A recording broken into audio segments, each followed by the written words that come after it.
Good morning students. आज के video lecture में आपका स्वागत है। 7वीं कक्षा सब्जेक्ट हिंदी सुलभ भारती। आज हम दूसरी इकाई में से पोएम नंबर 2 बेटियों की पढ़ाई करेंगे। तो बच्चों, पहले मैं कवि का परिचय देती हूँ।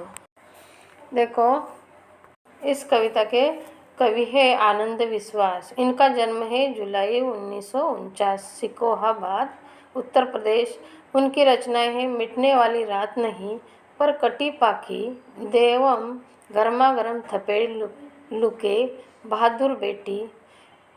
इनका परिचय है आनंद विश्वास जी अंधविश्वास और मुश्किलों के ताप से पिघलते जीवन के प्रति विद्रोही स्वर रखने वाले कवि है। प्रस्तुत कविता के माध्यम से कवि ने बेटियों की शिक्षा महत्व के साथ साथ उनकी आत्मनिर्भरता प्रगति को प्रतिपादित किया है। कवि कहते हैं कि जब हम बेटियों को पढ़ाएंगे, उन्हें समुचित शिक्षा देंगे तो उनमें आत्मविश्वास बढ़ेगा। बेटियां आत्मनिर्भर होगी, वे देश की प्रगति में बढ़ चढ़कर भाग ले सकेगी। देखो बच्चों, अब हम कविता पढ़ेंगे और कविता का सरलार्थ समझेंगे। नानी वाली कथा कहानी अभी जग में लगे सुहानी, बेटी युग के नए दौर की आओ लिख ले नई कहानी। सुहानी यानी सुंदर, दौर यानी काल, समय।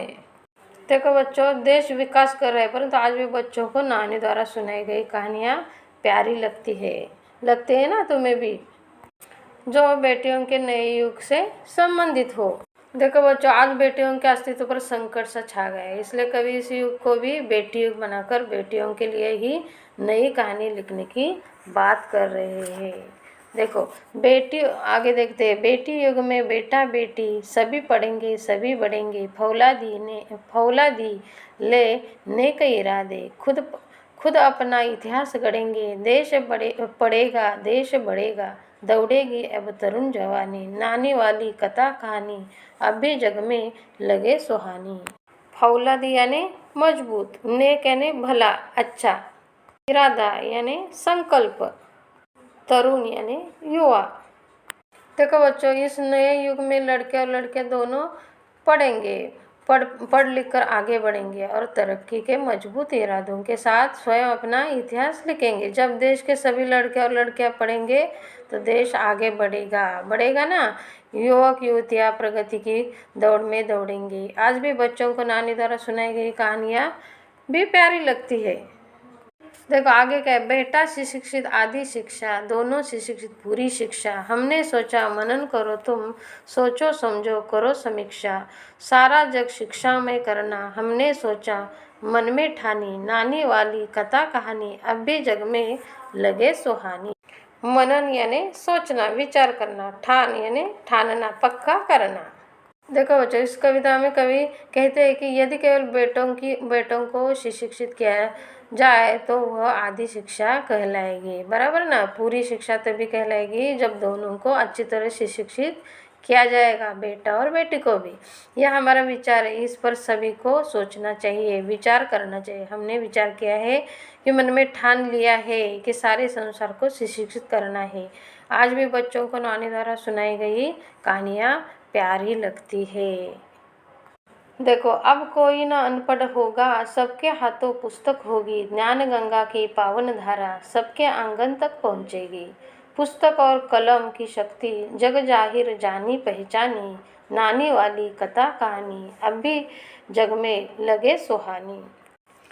पावन यानी कि पवित्र, कलम यानी लेखनी।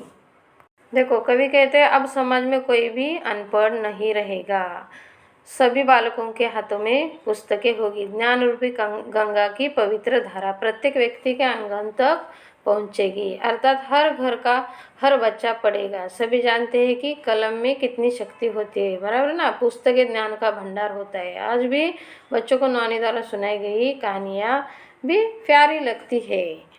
देखो आगे क्या कहता है कभी। बेटी युग सम्मान पर्व है, पुण्य पर्व है, ज्ञान पर्व है, सबका सम्मान करे तो जन जन का उत्थान पर्व है। सोने की चिड़िया तब बोले, बेटी युग की हवा सयानी, नानी वाली कथा कहानी अब भी जग में लगे सुहानी।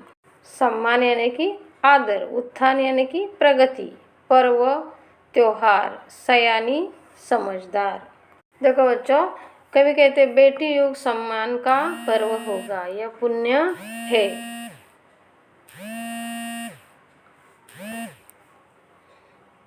देखो, कवि कहते हैं बेटी युग सम्मान का पर्व होगा, यह पुण्य पर्व है, यह ज्ञान की प्रतिष्ठा का पर्व है। जब सभी पढ़ लिख जाएंगे तो एक दूसरे का सम्मान करेंगे ना, तभी जन जन का उत्थान होगा।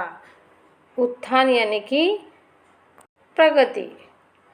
कवि कहते हैं प्राचीन काल में भारत सोने की चिड़िया कहलाता था। अब फिर बेटियों की हवा में यह गूंजेगा कि भारत सोने की चिड़िया है। आज भी बच्चों को नानी द्वारा सुनाई गई कहानियाँ प्यारी लगती है। देखो बच्चों, इस कविता में कवि ने क्या कहा है, आनंद विश्वास जी ने हमें पता है कि जब हम बेटियों को पढ़ाएंगे, उन्हें समुचित शिक्षा देंगे तो उनमें आत्मविश्वास बढ़ेगा, बेटियों की आत्मनिर्भर शक्ति बढ़ेगी, देश की प्रगति होगी, चढ़ बढ़कर भाग लड़कियां ले सकेगी। आज के आधुनिक युग में अधिकतर परिवारों में बेटा बेटी के बीच में भेदभाव रखते हैं लोग, रखते हैं ना। यह सत्य है कि संसार केवल पुरुषों से नहीं बल्कि समाज में स्त्रियों ने भी अपना योगदान दिया है। इस कविता के माध्यम से कवि बेटियों को उनकी शिक्षा, महत्व, आत्मनिर्भरता और समान अधिकारों की मांग की आह्वान करते हैं। देखो बच्चों, आगे क्या है, मैंने समझा। इस कविता में कवि ने इस कविता के माध्यम से लोगों को क्या कहा है। कवि बेटियों को उनकी शिक्षा, महत्व, आत्मनिर्भरता और समान अधिकारों की मांग की है। आज के आधुनिक युग में अधिकतर परिवारों में बेटा बेटियों के बीच भेदभाव किया जाता है। यह सत्य है कि संसार केवल पुरुषों से नहीं बल्कि समाज में स्त्रियों ने भी अपना योगदान दिया है, बराबर ना। तो अब हम बेटियों को पढ़ाएंगे, समुचित शिक्षा देंगे, उनका आत्मनिर्भर होगी, देश की प्रगति होगी, होनी भी चाहिए। देश के प्रगति में बढ़ चढ़कर भाग ले सकोगी बेटियां। तो बच्चों, इसी तरह मैंने आपको बेटी पोयम एक्सप्लेन की है।